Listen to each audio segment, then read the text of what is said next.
will not be here. That was my experience like Jacob.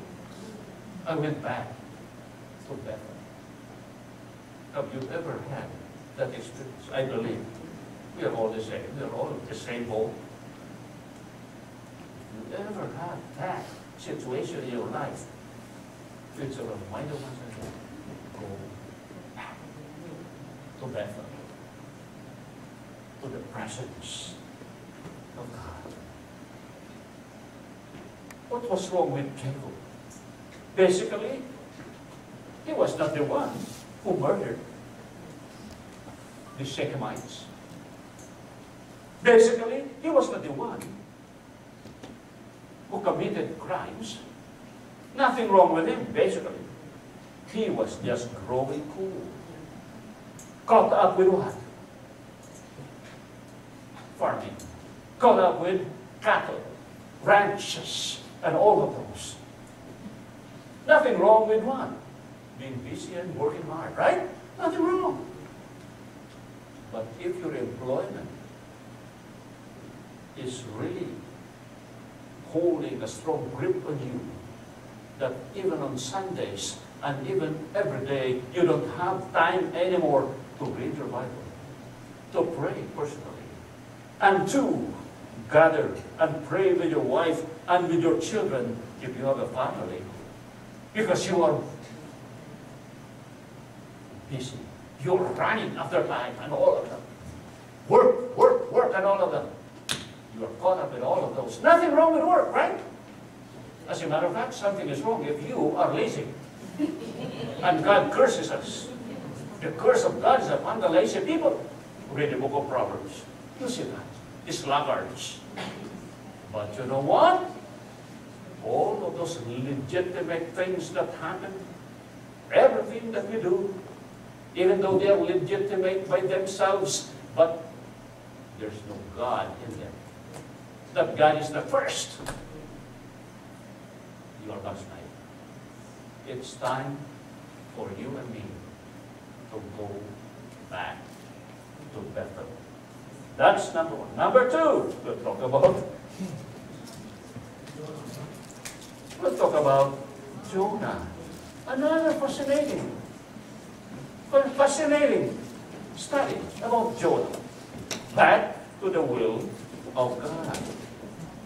Well, Jonah 1:1. Let's open to that. Okay? Jonah chapter 1, verse 1. It says there, arise, go to Nineveh. That's the command of God. We call this the commission of God to Jonah as a prophet of Israel. Go to Nineveh. Very specific. And in verse 3, did Jonah obey the command, the commission? God called him to be the prophet to preach in Nineveh. Instead of going to Nineveh, he went to Tarsus. He didn't buy the ticket bound for Nineveh. He bought the ticket for Tarsus. It's interesting, just an aside information. Tarsus is the ancient name for Spain. That's the ancient name of Spain, Tarsus. Wow. Think about this. Nineveh in the Middle East. Jonah bought a ticket going to Spain. It's different direction. Far away.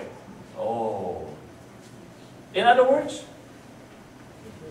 Jonah blatantly disobeyed God. He was rebellious. But God knew how to deal with him. On his way to Tarsus, when he took the first-class ticket in the boat, going to Tarsus, in the middle of the sea, God sent a storm. That's how God caught up with Jonah. He sent a storm, and they traveled to Nineveh. Was spoiled? Yes. As a matter of fact, bumalik. Jonah was able to go to Nineveh instead of Spain, of Tarshish. And it was free ticket. Not the boat, but the big fish. It was free. And Jonah traveled back to Nineveh inside the fish belly. Many people say it's a whale. No, it's a big fish, the Bible says. Big fish. Let's be careful. Because the argument of many people who don't believe the Bible, whale, it's impossible for a whale to swallow a human size. But the Bible is clear, accurate, not clear. It's a big fish. So here we see, he went to Nineveh, and Jonah inside the fish. You know what happened? This rebellious prophet of God, oh, he was weird. He was a different kind of person, believe me. He was something else. Jonah, inside the fish belly. A rebellious, hard-headed, strong-willed prophet of God became a good boy here. He prayed, oh Lord, I realize. Now you read it here in chapter 1, verses 4 to 17. Oh, read it for yourself. In chapter 2, you read it. You read it, chapter 2 especially. He prayed. And then he repented from his sins. He realized his rebelliousness. And then he arrived at Nineveh when the fish vomited him, threw him out. One Bible teacher, when I was in Bible school, said, he commented, I will not forget it. He said, Jonah was a really bad person, hard-headed guy, that God couldn't stand, and also the big fish couldn't stand. Even the enzymes in the fish belly was not powerful enough to digest it. So he was thrown out on the beach of Nineveh. This is a very graphic illustration of how a rebellious Christian or a rebellious pastor or missionary or whatever, child of God, if you rebel and rebel against God, you will never win the games against God. God will always, because He's all powerful and all wise and all loving, He will find a way. That even though you are running away, God will find out a way for you to come back home. Believe me. Wow. We see here in the life of Jonah. So, in chapter 3, verse 1, that's beautiful. I love this.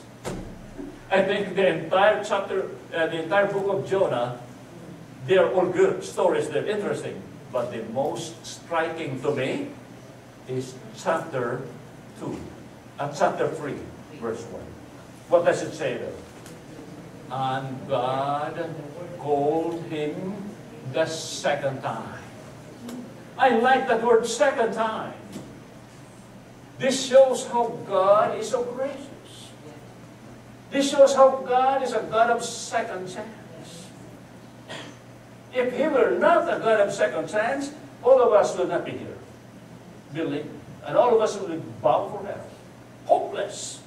But God is a God of second chance. I have faith. You have faith. Thank God. He has given us a second chance. So God, for the second time, called him again, recommissioned him. And this is where, when God already tamed Jonah,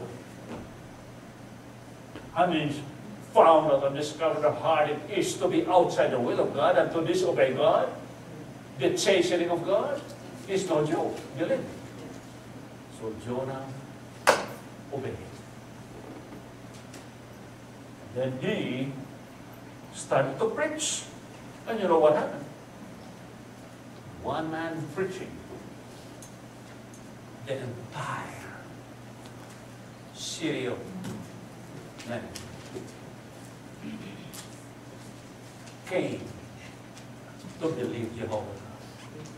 Even the king, from the highest to the lowest, accepted Jesus, accepted Jehovah God, and believed what Jonah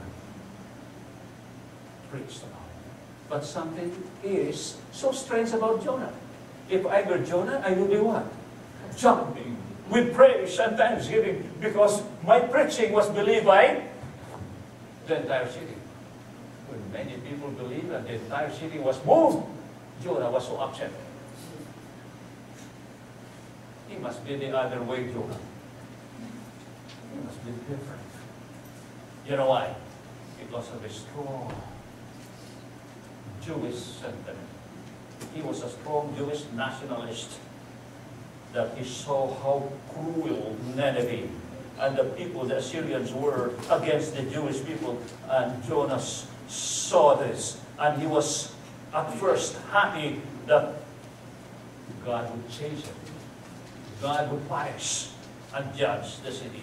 But when he saw that the city repented and God had compassion upon the city, he was upset, because all the while he wanted the city to be punished, to be judged by God.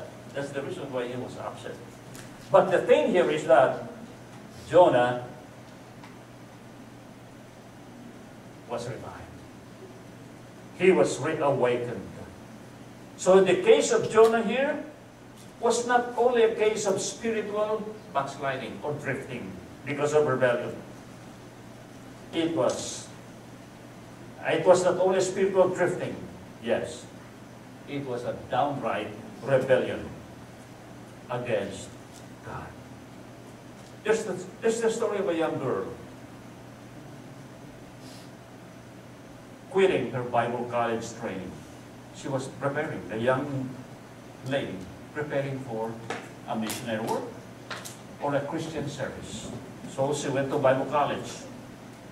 She was determined, but she was determined to marry an unbeliever, an army. Knowing all the while that the Bible makes it clear that we should not be what? Unequally yoked together with unbelievers. To her, there's no use of continuing training for Christian work. So she quit. She said she would not surrender to God's will. I will disobey what the Bible says, to be unequally yoked with unbelievers. For the simple reason, if I will not marry that unbelieving army, young man, I will die of heartbreak, heartache. That's the reason.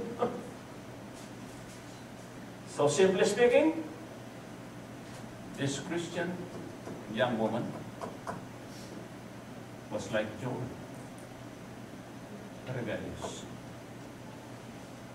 So to someone like Jonah, God called you to come back to Him. You refused maybe to do the will of God. Your heart grew bitter. You said, it isn't worth it. It costs too much to serve God. And I'm not going to do God's will.